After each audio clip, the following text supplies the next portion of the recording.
Students, इस video में हम करने वाले हैं lecture number 7 of chapter sound और हमारा टॉपिक है रिफ्लेक्शन ऑफ साउंड। तो जैसे लाइट में लॉज आपने पढ़े हैं, laws of reflection of light, वैसे ही साउंड में भी वही दोनों लॉज होते हैं। तो पहले एक बार मैं आपको laws of reflection of light बता देती हूँ। आपने क्लास 8 में पढ़ा हुआ है। सपोज ये एक रिफ्लेक्टिंग सरफेस है, ऐसा ले लें, ये पॉलिश्ड सरफेस, इधर रिफ्लेक्टिंग सरफेस। ठीक है, दोनों तरह से बता देती हूँ। This is normal. अगर ये इस साइड मैंने शेड किया है, ये मतलब पॉलिश्ड सरफेस है, और ये रिफ्लेक्टिंग सरफेस। तो लाइट रे अगर ऐसे इंसिडेंट होगी ओब्लिकली किसी एंगल पे, ये this is incident ray, this is normal. Normal means perpendicular to the reflecting surface. तो क्या होगा, ये जो एंगल ऑफ इंसिडेंस है, angle of incidence is angle between incident ray and normal. ठीक है, ये angle I, angle of incidence, will be equal to angle of reflection.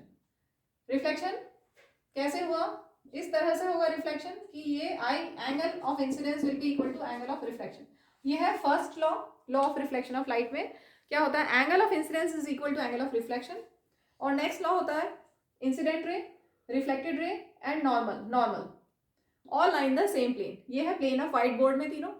ठीक है, incident ray, reflected ray and normal, ये सब कहाँ है, व्हाइट बोर्ड के प्लेन में। अगर हम रिफ्लेक्टिंग सरफेस ऐसे ले लें, ये पॉलिश्ड और इधर रिफ्लेक्टिंग सरफेस।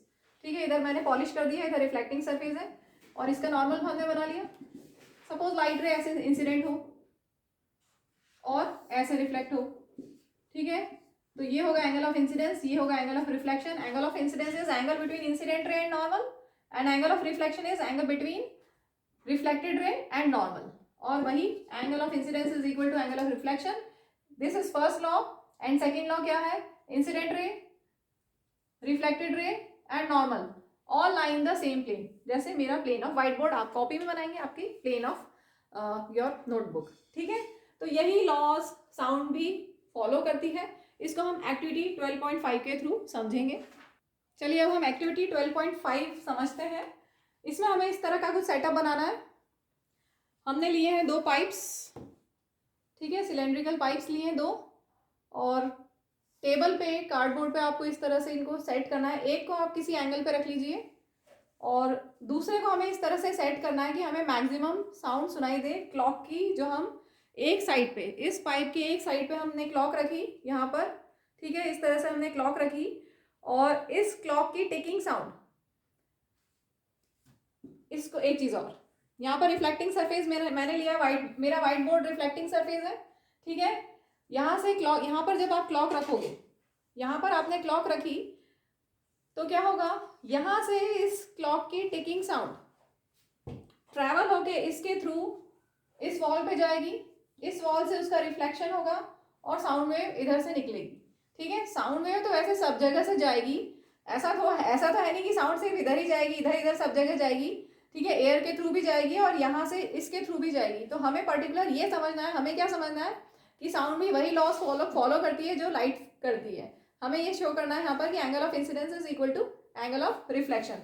तो इसलिए हम ये वाली एक्टिविटी यहाँ पर कर रहे हैं, ये समझने के लिए कि एंगल ऑफ इंसिडेंस जितना होगा, एंगल ऑफ इंसिडेंस क्या होगा, इंसिडेंट रे और ये नॉर्मल के बीच में जो एंगल होगा that is angle of incidence. क्या होगा, ये हमारा रिफ्लेक्टिंग सरफेस है, वॉल या व्हाइट बोर्ड मेरा रिफ्लेक्टिंग सरफेस है। ठीक है, हमने यहाँ पर क्लॉक रखी, क्लॉक की साउंड ऐसे ट्रेवल होगी और फिर रिफ्लेक्ट होगी। ठीक है, तो ये एंगल ऑफ इंसिडेंस होगा, और हमें इस दूसरे पाइप को इस तरह से सेट करना है। यहाँ पर आपको ईयर्स लगाने अपने, एक साइड पे तो आपने क्लॉक रख दी। ठीक है, उसकी टिकिंग साउंड आ रही है, आपको एयर से भी आ रही है और इन पाइप्स के थ्रू भी आ रही है। अब हम चाहते हैं कि हमें प्रॉपर एक्सपेरिमेंट करना है, हमें प्रॉपर समझ में आए। तो बीच में क्या कीजिए, आप कुछ बैरियर लगा लीजिए। जैसे ऐसा कुछ बैरियर एक हमने लगा लिया ताकि आपकी एक्टिविटी प्रॉपर हो जाए। ठीक है, एक मैंने यहाँ पर इस तरह से एक राइटिंग पैड रख दिया है ताकि आपको जो साउंड सुनाई देगी वो बीच में ये आ गया, तो आपको जो साउंड सुनाई देगी वो रिफ्लेक्ट होके इस व्हाइट बोर्ड से रिफ्लेक्ट होके ही सुनाई देगी।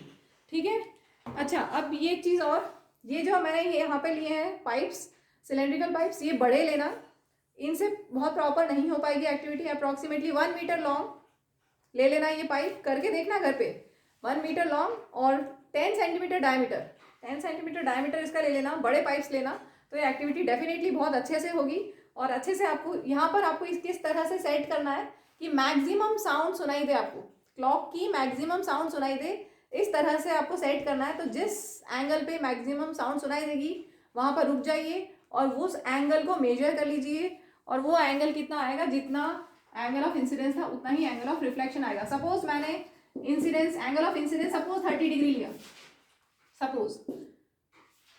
क्लियर हो गया ना? ये जो पाइप है, पाइप के जो सेंटर से और ये नॉर्मल लाइन, ठीक है, तो पाइप के सेंटर से और ये नॉर्मल लाइन, इनके बीच का angle is angle of incidence, this is angle of incidence I. और यहाँ पर जो होगा रिफ्लेक्टेड रे और नॉर्मल के बीच का angle will be angle of reflection. तो हमें इस पाइप को इस तरह से सेट करना है कि आपको मैक्सिमम साउंड क्लॉक की सुनाई दे।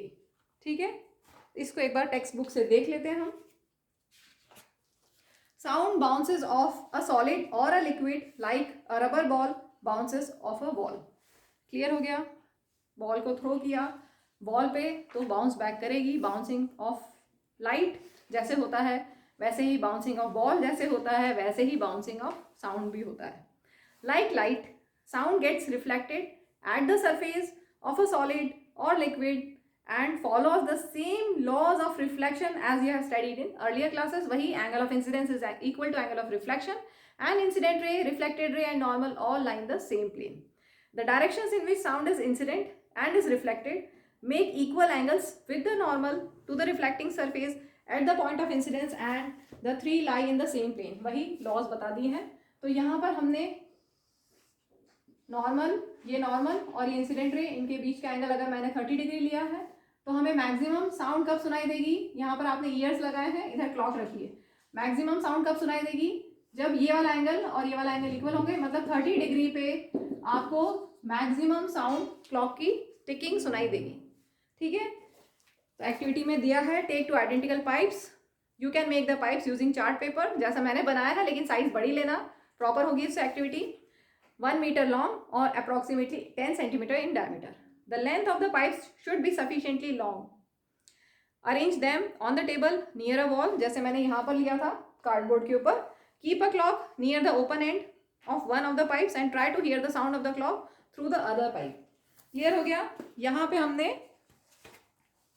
क्लॉक रखी है और दूसरी साइड हम अपने कान लगाएंगे सुनने के लिए, और मैक्सिमम साउंड जब सुनाई देगी तब हमें रुक जाना है। You can best hear the sound of the clock. Now measure the angles of incidence and angle of reflection. तो मैंने एक एग्जांपल ले लिया समझाने के लिए। Lift the pipe on the right vertically to a small height. अब अगर हम राइट वाले पाइप को थोड़ा सा लिफ्ट कर लें तो क्या होगा, आपको साउंड सुनाई देगी क्या? अगर हमारा ये जो पाइप है, इधर क्लॉक रखी हुई है, सब निकल गया, टेप से लगाया था मैंने, सब निकल गया।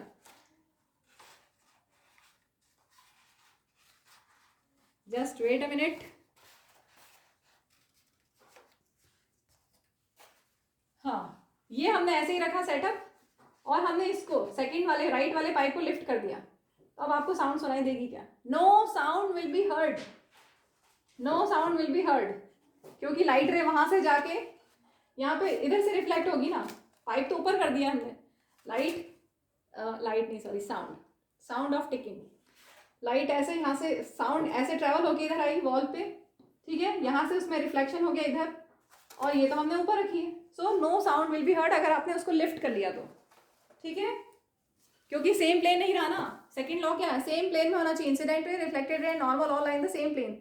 अभी हमने उसको लिफ्ट किया तो प्लेन चेंज कर दिया हमने, रिफ्लेक्टेड रे तो जा रही है, लेकिन हमने जहाँ पाइप लिया उसका प्लेन चेंज कर दिया, इसलिए आपको साउंड सुनाई नहीं देगी। क्लियर?